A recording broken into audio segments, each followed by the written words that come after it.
అందరికీ నమస్కారం. నేను మీతో ఒక విషయం చర్చించాలనుకుంటున్నాను. ఇది నా బెయిల్కి సంబంధించిన విషయాలేం కాదు. కానీ పవన్ కళ్యాణ్ గారు నాకంటూ వదిలేసిన ఒకే ఒక్క ఛాన్స్ అరవ శ్రీధర్ చేసిన తప్పుని బయట పెట్టడానికి. అదే త్రిసభ్య కమిటీ, జనసేన త్రిసభ్య కమిటీ ఆన్ అరవ శ్రీధర్.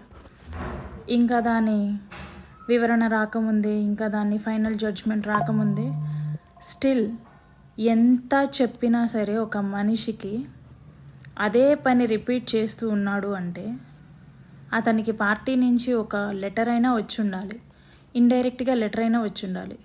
ఆ ఇండైరెక్ట్గా లెటర్ ఏమిటో మరి నాకు కూడా తెలీదు.